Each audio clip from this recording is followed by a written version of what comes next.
Primera lectura del libro de Josué, capítulo 24, versículos del 1 al 13.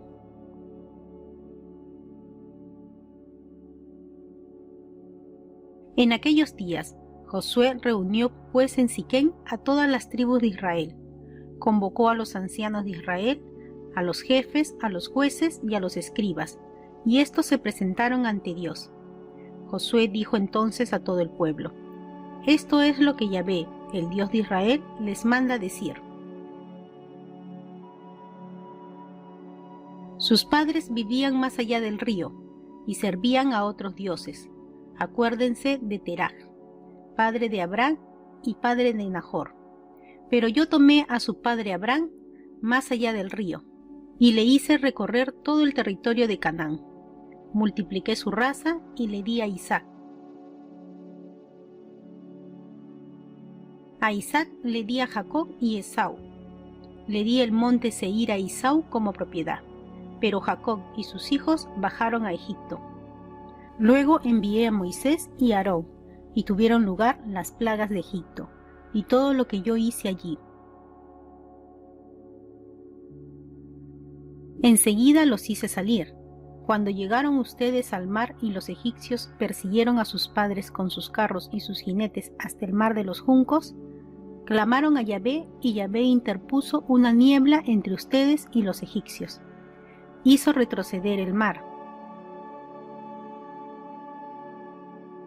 sobre ellos y los cubrió. Ustedes vieron con sus ojos lo que hice en Egipto, después de lo cual permanecieron por largos días en el desierto.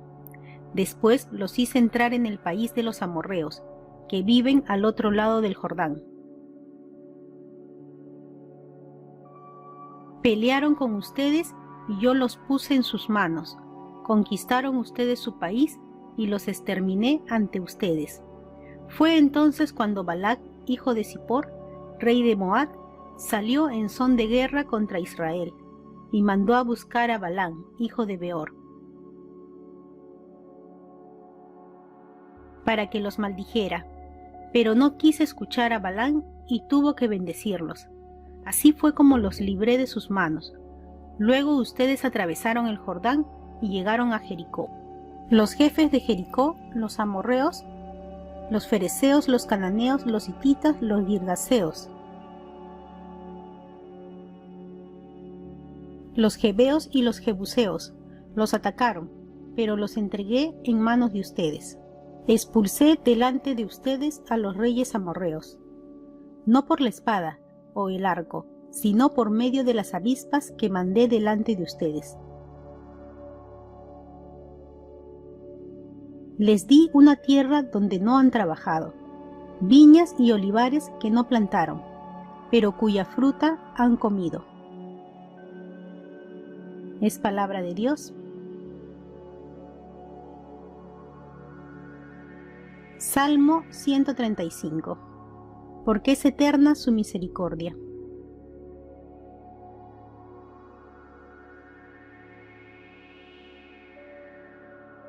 Den gracias al Señor porque es bueno, porque es eterna su misericordia. Den gracias al Dios de los dioses, porque es eterna su misericordia. Den gracias al Señor de los señores, porque es eterna su misericordia. Guió por el desierto a su pueblo, porque es eterna su misericordia. Él hirió a reyes famosos, porque es eterna su misericordia. Dio muerte a reyes poderosos, porque es eterna su misericordia. Les dio sí tierra en heredad, porque es eterna su misericordia. En heredad a Israel su siervo, porque es eterna su misericordia. Y nos libró de nuestros opresores, porque es eterna su misericordia.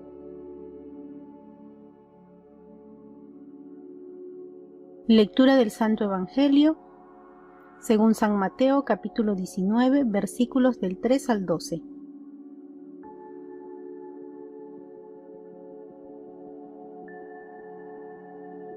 En aquel tiempo se acercaron a Jesús unos fariseos y le preguntaron, para ponerle una trampa: ¿Le está permitido al hombre divorciarse de su esposa por cualquier motivo? Jesús le respondió: ¿No han leído que el Creador desde un principio los hizo hombre y mujer? Y dijo: Por eso el hombre dejará a su padre y a su madre, para unirse a su mujer, y serán los dos una sola carne, de modo que ya no son dos, sino una sola carne. Así pues, lo que Dios ha unido, que no lo separe el hombre. Pero ellos replicaron: Entonces, ¿por qué ordenó Moisés que el esposo le diera a la mujer un acta de separación cuando se divorcia de ella? Jesús le contestó: Por la dureza de su corazón, Moisés les permitió divorciarse de sus esposas. Pero al principio no fue así. Y yo les declaro que quien quiera que se divorcie de su esposa, salvo el caso de que vivan en unión ilegítima, y se case con otra, comete adulterio, y el que se case con la divorciada también comete adulterio. Entonces le dijeron sus discípulos: Si esa es la situación del hombre con respecto a su mujer, no conviene casarse. Pero Jesús les dijo: No todos comprenden esta enseñanza, sino solo aquellos a quienes se les ha concedido. Pues hay hombres que, desde su nacimiento, son incapaces para el matrimonio. Otros han sido mutilados por los hombres, y hay otros que han renunciado al matrimonio por el reino de los cielos. Que lo comprenda aquel que pueda comprenderlo. Es palabra del Señor. Gloria a ti, Señor Jesús. En Israel existía la ley del divorcio, y estaba en armonía con la diferencia de estatus que la sociedad concedía al hombre y a la mujer. Jesús no entra en las discusiones de los intérpretes de la ley. No se entenderá su respuesta si se queda evaluando lo que está permitido o no. Jesús dice: al principio, es una manera de referirse al proyecto de Dios creador con respecto a la pareja. Jesús se dirige a los que piden a Dios el sentido tanto del amor como del compromiso.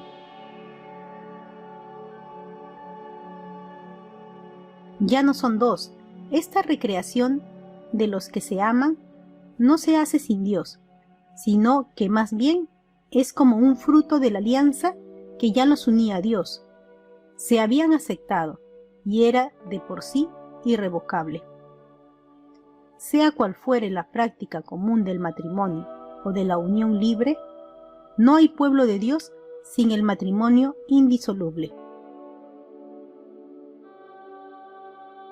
Esta ley de Dios, sin embargo, solo puede ser entendida por los que han recibido de Jesús el Espíritu. De ahí la reacción de los discípulos. Según su costumbre, Jesús no trata de excusarse por sus palabras tan exigentes, sino que al contrario, toma pie de la queja de sus discípulos para revelar otra vocación más difícil de entender todavía, el del sacerdocio. En la primera lectura, Josué va a desaparecer y reúne a las 12 tribus en Siquén, en el centro de Palestina. Aquí se renueva la alianza celebrada por Moisés.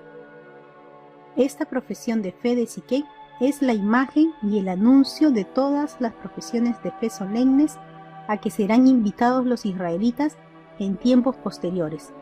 Anuncia igualmente la profesión de fe que la Iglesia les pide a los cristianos la noche de Pascua. En el nombre del Padre, del Hijo y del Espíritu Santo. Amén.